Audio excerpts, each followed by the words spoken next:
Mbolo, je suis Titan Géant, conférencière, experte dans les relations interpersonnelles et la communication des entreprises. Je viens ce soir en réponse à quelques-uns de mes abonnés qui demandent si je suis un pasteur. Certains l'affirment même, c'est un pasteur. Et mon professeur, étonné de savoir qu'est-ce que le nom de Jésus vient faire dans la science. Pourquoi parler de Jésus dans le business? Pourquoi parler de Jésus lorsqu'on analyse un phénomène, une relation interpersonnelle? Vous répondre m'amène à vous présenter mon témoignage. J'ai commencé Titan Géant en master. À cette période, mon père, étant entrepreneur avec une multinationale, décide d'étendre son entreprise jusqu'au Gabon afin de me léguer un patrimoine, afin de me léguer, il disait, une manière de faire. Vu qu'il n'avait pas été présent lorsque j'étais petite, pour lui, m'apprendre comment travailler m'aiderait à me défendre dans la vie, bien qu'étant absent ou mort. À cette période, les choses ne se sont pas déroulées comme l'on envisageait. Nous traversions la pandémie du coronavirus. Et une succession d'événements.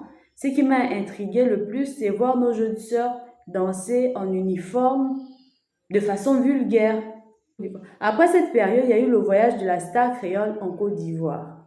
Et lors de son interview dans une radio, elle expliquait qu'elle a arrêté de faire ses études en classe de 3e parce qu'elle n'arrivait plus à faire les devoirs de son fils Jérémy qui était au CM2. Une de ces fantastiques... Beaucoup ont fait des études mais ne glossent pas comme toi. Continue de glosser, je vais faire comme toi et tout abandonner pour te suivre. Or, dans son interview, Créole précisait qu'elle avait décidé d'arrêter l'école parce qu'elle avait déjà un don. Elle avait repéré un don en elle, la musique, elle voulait chanter. Pourquoi avoir un master, un doctorat, le bac pour chanter? Mais l'abonné ne comprenait pas bien le message de la diva. Ça m'a intriguée. J'ai compris qu'il manquait quelque chose à nos jeunes sœurs. Car il manquait une personne à qui s'identifier. Après une réunion, la réunion des femmes d'ailleurs, à cette réunion j'étais invitée, j'étais la plus jeune. Au départ, j'avais même peur de lever le doigt. Mais durant cette réunion, après mes interventions, la femme de mon pasteur m'a posé la question, est-ce que tu es psychologue? Et on m'appelait le psychologue. Les mamans avaient un autre regard sur moi. Quand je suis rentrée à la maison, je me suis rappelé que ma grand-mère me rappelait depuis petite que son père, mon arrière-grand-père, était un médiateur. Il réconciliait les familles. C'était ça son travail. Et elle me disait que plus tard, moi, je devrais le faire. Mais sauf que je n'avais pas trop ça en moi. Je ne me voyais pas là-dedans. Mais à chaque fois qu'il y avait une situation de conflit, j'apportais mes conseils et les gens étaient heureux. La paix revenait. La paix revenait. Et en communication, l'on nous a appris comment résoudre un conflit. On nous a appris comment vendre, comment faire du business. Je me suis assise. J'ai réfléchi. J'ai dit à mon père que je vais me lancer. Il m'a coaché. J'en ai parlé à un de mes professeurs qui désormais est directeur des études. Il m'a encouragé. Il a félicité le projet Titan Géant et il m'a parlé du savoir endogène. Il m'a encore donné des idées comment améliorer cette entreprise. Au départ, lorsque je faisais Titan Géant, c'était juste pour montrer aux jeunes qu'on peut réussir à partir de rien.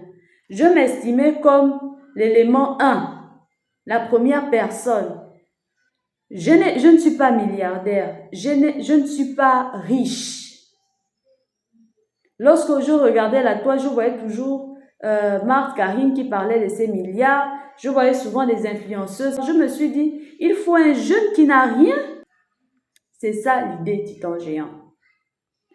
Lorsque l'on a commencé, on s'est dit, on va parler de Dieu sans parler de Dieu. On va être scientifique, on ne va pas mettre les versets bibliques, dire Jésus, mais on va montrer nos valeurs, chrétiennes. Sauf que, un jour à l'église, tout se passait naturellement bien. Après, il y a eu les moments d'adoration, les moments de chant.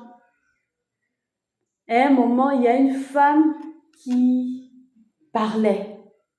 Ce qu'elle parlait était tellement fort, était tellement vrai que je manifestais, je tremblais, j'essayais de retenir mon corps. Ce qui était ce jour-là à l'église d'Angonje, Tom peuvent témoigner. J'essayais de maintenir mon corps, mais je tremblais, je manifestais. Elle disait ce jour-là, je t'ai donné un don. Ce que j'attends de toi, c'est que tu me serves. Mais toi, tu te vantes. Je veux que tu m'obéisses. J'ai compris. Je me suis assise après, j'ai compris, j'ai réalisé que je ne suis pas une femme intelligente. Je pensais être intelligente. À l'université, là où j'ai appris, mes camarades pensaient que j'étais intelligente. On m'appelait la machine. À chaque fois qu'il y avait un travail à faire, lorsque j'allais exposer, vraiment, on s'attendait à un bon travail. Je considérais que je suis intelligente. Après ma licence, j'ai fait un travail d'audit de mon propre chef. Je suis allée présenter au directeur de la structure. Il m'a gardé le même jour. Tout était vrai. Je suis allée en stage. Après 2 semaines, notre responsable nous dit, vous devez présenter des projets. Chose qu'on n'avait pas pensé. Mais lorsque j'ai conçu mon projet, il m'a demandé d'attendre. Et ce jour-là, j'étais avec une autre stagiaire. Il nous a montré la vision de l'entreprise et les éléments de mon projet y figuraient. C'était pas de l'intelligence. À l'église, on m'a amené à comprendre que c'était la parole de connaissance, le discernement. Depuis que j'ai rendu Jésus sa place, j'ai dit Seigneur, prends ta place, je ne suis que ton instrument. Je vois tous les témoignages, les gens qui m'appellent me dire merci, parce qu'avant quand je discutais avec des personnes qui venaient me contacter, elles me posaient souvent la question, comment tu sais ça? Comment tu as fait pour savoir ça? Moi, je pensais que je suis une femme intelligente. Mais c'est pas de l'intelligence. C'était pas de l'intelligence. C'est l'Esprit de Dieu qui agit en moi. C'est l'Esprit de Dieu qui veut m'utiliser. Et j'ai décidé de me laisser utiliser par le Seigneur. Que le Seigneur prenne sa place dans mon business. Que le Seigneur agisse comme il le veut. Au départ, je vais avouer que j'avais peur de complètement mettre Jésus. Parce que je me disais, les chrétiens, lorsqu'on dit Jésus, ils ne veulent plus payer. Mais sauf que, de l'autre côté, si on veut évoluer, nous sommes obligés de faire payer nos services. Voilà pourquoi le nom de Jésus vient en science. Parce que j'ai réalisé que je ne suis pas une femme intelligente. J'ai réalisé que les capacités que j'ai, les dons que j'ai, c'est le Seigneur qui me les a donnés. Lorsqu'une personne me dit « Merci beaucoup, je suis restaurée », moi je pensais que c'est parce que j'utilisais bien ce qu'on nous a appris à l'école. Or, c'est faux.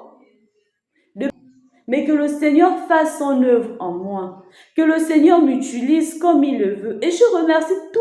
Je comprends aujourd'hui, tout est enfin plus clair. Parce que lorsqu'on a commencé, il y a beaucoup de pasteurs qui venaient en inbox. Féliciter, encourager. Il y a un des pasteurs, Lumiambira. Il m'a dit, n'oublie jamais, femme de grande destinée, tu feras plus que ça. Il a béni l'œuvre, il a accompagné l'œuvre. Et lui, le Seigneur est puissant. Et il agit puissamment. Je suis venue dire à quelqu'un quelque part qui me regarde au Togo, au Bénin, au Gabon, que le Seigneur est capable de faire beaucoup de grandes choses. Je n'ai rien, mais devant vous, vous allez voir comment le Seigneur va me transformer. Au fur et à mesure que mon business évolue, de l'autre côté, tu dois évoluer, tu dois appliquer ce qui est dit. Tu dois appliquer ce que je te demande d'appliquer lorsque tu viens en séance de coaching. Je remercie toutes les personnes qui m'appellent depuis le Bénin, au marché, qui prient pour moi. Les personnes qui prient pour moi au Gabon, il y a des personnes qui m'appellent pour prier pour moi, qui m'envoient des notes vocales avec des prières qui bénissent ma famille. Je vous remercie. Tout ce temps, j'avais disparu parce que je voulais faire un travail réel sur moi-même. Comprendre quel est le don, comprendre quelle est la mission, comprendre quelle est l'œuvre. Parce que j'avoue que ce n'était pas forcément la forme que l'on s'était donnée dès le départ. L'on ne venait pas pour prêcher l'évangile, par exemple. L'on ne venait pas pour apporter l'évangile dans le business. Mais au fur et à mesure que j'accepte le don, au fur et à mesure que j'évolue, au fur et à mesure que je découvre les Écritures, avec d'autres yeux, je comprends autre chose. Lors de la dernière conversation de Jésus avec Pierre, Jésus a dit quelque chose à Pierre. Quand Jésus est arrivé, il a dit, Pierre, balance ton filet du côté gauche. Quand Pierre a balancé, il a vu beaucoup de poissons. Et il a dit quelque chose encore à Pierre. Il a dit de s'occuper des brebis. J'ai compris quelle est ma place. J'ai compris ce que le Seigneur veut faire. Je sais écouter les personnes. Je sais créer des business. Je sais comment développer les business. Il y a des personnes qui sont déprimées parce qu'ils se disent, il y a un jeune d'ailleurs qui s'est suicidé à Moula qui se dit, j'ai étudié, je ne trouve pas l'emploi, je préfère mourir. Mais ma place est là dans la société pour montrer à ces jeunes-là qu'est-ce qu'ils peuvent faire de leur formation, comment adapter leur formation pour trouver un business, pour trouver une source de revenus pérenne, pour montrer à celui qui n'est jamais allé à l'école comment faire pour créer une source de revenus, pour montrer à celui qui travaille comment faire pour développer une autre source de revenus. Je pensais que ma cible n'était pas nécessairement les chrétiens, mais j'ai compris, j'ai ouvert les yeux et j'ai vu ma place.